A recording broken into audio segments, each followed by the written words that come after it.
우리 민족은 깡다구가 엄청나게 씁니다. 그래서 깡다구만 가지시면 성공할 수 있어요. 왜냐하면 시스템 자체가 성공할 수 있는 시스템을 갖추고 있으니까 그렇지, 성공할 수 있는 시스템이 객관적 시스템이 아닌데 깡다구를 가지면 어떻게 되느냐? 그건 죽어. 그건 깡다구보다 죽어요. 그래서 저는 감히 여러분들에게 권장하는 게 깡다구, 즉 광개토 대왕이 가지셨던 웅운, 그리고 우리 이순신 장군이 가지고 계셨던 필사즉생의 정신, 우리 독립군, 독립지사들이 가졌던 그 정신, 하루를 살아도 자유인으로 살고 싶다는 그 정신, 그것만 가지시면 성공할 수 있습니다. Why not the best? 왜 최선을 다하지 않았는가 하는 제목인데요. 이게 무슨 말인지 보도록 하겠습니다. 지난번부터 자본 강의를 시작을 했는데요. 피케티 패닝이라고 전 세계를 강타하고 있는 그겁니다. 지금 파리 경제대학의 젊은 경제학자입니다. 우리 나이로 한 이제 43살, 미국 나이, 서양 만 나이로 42살밖에 안 되는 경제학자인데 엄청나게 큰 책을 썼어요. 21세기 자본론이라고 하는 무려 700페이지가 되는 책인데 우리나라에 지금 영문판이 들어와 있습니다.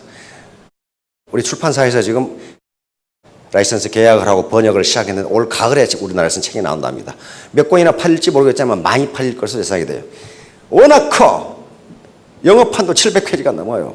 근데 이 책이 미국에서 출판되자마자 수십만 권이 팔렸단 말이에요. 그럼 이 내용이 뭐길래 그러는가? 내용은 간단합니다. 결론은 간단해요.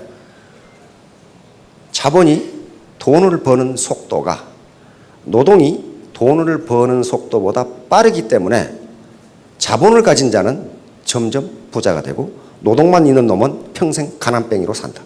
이 결론이에요. 그런데 그게 주요 20개국의 200년 또는 300년의 데이터를, 소득 데이터를 분석해 보니까 그렇더라 그러는 거예요. 거의 대부분의 경제학자들이 맞다. 자본을 가진 자는 점점 부자가 되고 노동만 있는 자는 평생 가난뱅이로 살아야 된다는 결론에 이르게 됩니다. 이것 때문에 미국인들이 그렇게 이 책을 많이 사보는, 그럼 어떻게 해야 되는 거예요? 어떻게? 방법은 하나. 뭐 여기 여러 가지 정책 대안을 제시하고 있는데 내가 자본을 가지면 되는 거예요.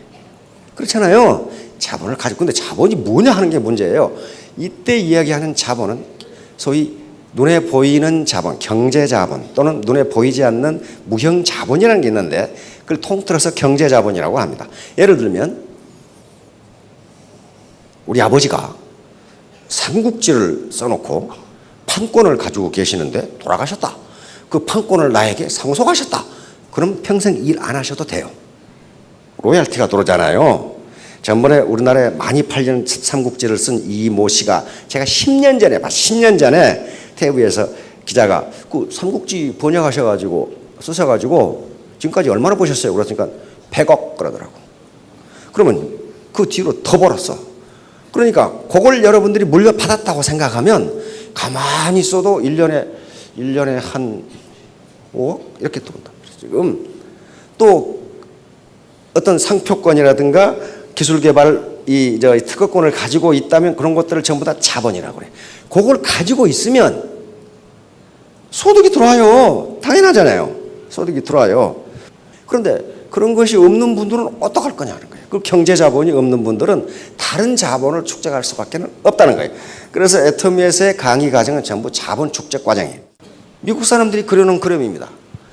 이쪽은 캐딜락에다가 부모를 태우고 달리는데 이놈은 리아카에다 노부모 싣고 목에다가 줄 걸고 달리려고 이러고 오고 있어 지금. 누가 이게 누가? 자동차 타고 달리는데 새 놈은 말라깽이가 자동차 따라가겠다고 뛰고 있어. 요건 자본을 가진 사람이고 노동밖에 없는 사람이에요. 따라갈 수가 없다는 거예요. 시간이 지날수록 어떻게 됩니까? 간격이 벌어져요. 그러면 우리가 절망하고 있다고 되는 일이 아니에요. 되는 일이 아니고 우리가 자본을 축적하면 되는 거예요. 축적. 자본을 축적하지 않으면 경제적 자유를 얻을 수 없다는 것이다. 여러분들 하루를 살아도 경제적 자유를 가지고 살고 싶지 않으시냐고. 그렇다면은 독립운동하는 것처럼 해야지 허리멍텅하니 그렇게 해가지고는 무슨 일을 해도 안 돼. 무슨 일. 연애를 해도 안 돼. 그렇게 가지고는 안 돼요. 사정없이 돌격전으로 해야 자기가 좋아하는 총각이든지 처녀든지 자기 것으로 만들지. 안 돼요. 흐리멍텅 해가지고 저쪽에서 나를 좋아해 주겠지. 안 좋아해 준다니까. 왜 최선을 다하지 않았는가? 여기에 나오는 말입니다. 여러분, 지미 카터 대통령 아시죠? 미국의 대통령이었습니다. 그런데 이 카터 대통령은 해군사관학교, 미 해군사관학교 출신입니다.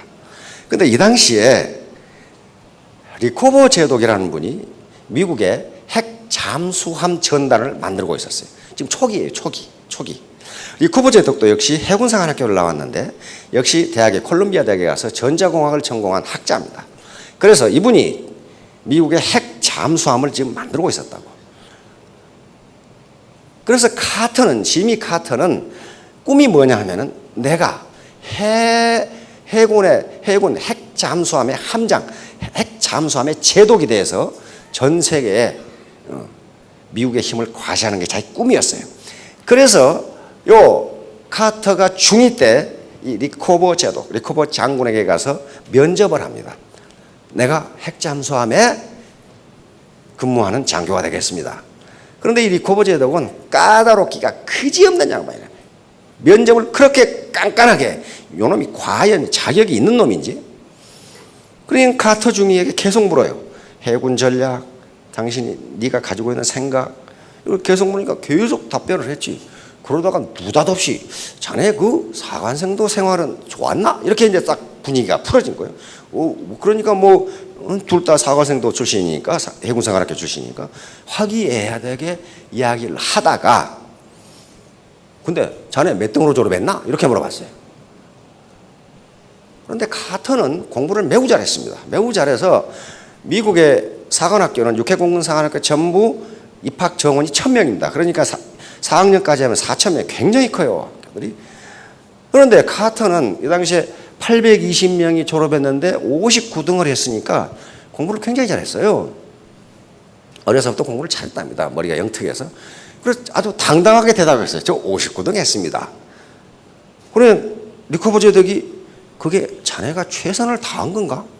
가만히 생각해 보니까 최선을 다한 것 같지가 않아. 그래서 크게 꾸짖음을 받습니다. 그때 리코버 제독이 한 말이 Why not the best? 왜 최선을 다하지 않았냐? 그러니까 리코버 제독이 카터에게 물어본 것은 성적이 좋았느냐 좋지 않았느냐가 지금 그걸 알려고 한 게 아니에요.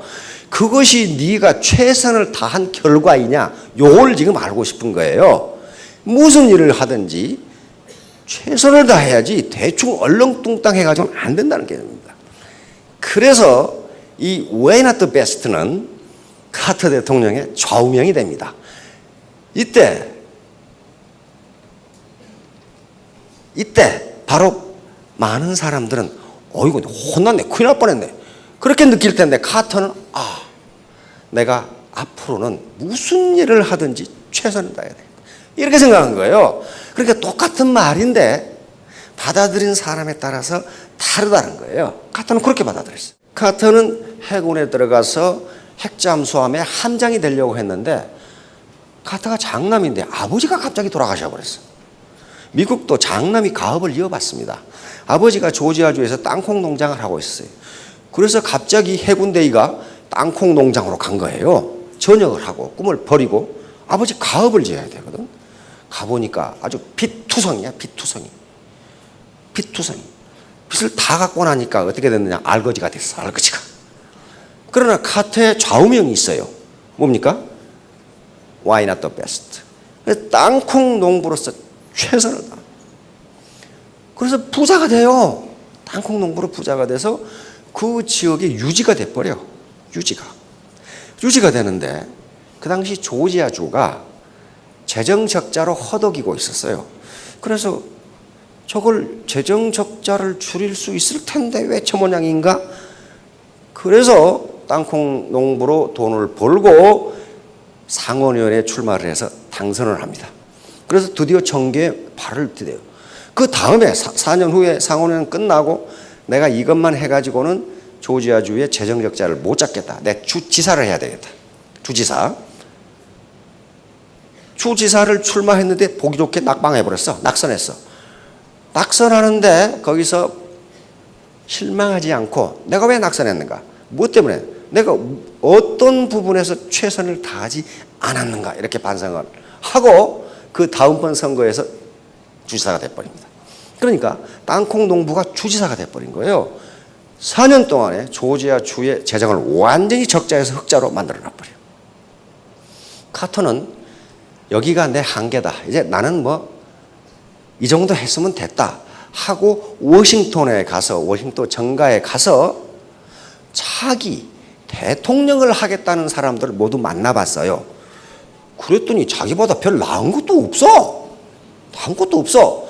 그래서 그 카터가 그때 해놓은 말 보면 나에게 가장 적합한 직업은 대통령이란 걸 발견했다. 그렇게 해놨어요. 여러분들도 그렇게 생각했어요? 나에게 가장 적합한 직업은 애터미의 로얄 마스터다. 저것도 로얄 마스터다. 그렇게 생각하시라고. 카터가 그렇게 글을 써놨어. 나에게 가장 적합한 직업은 대통령이로구나.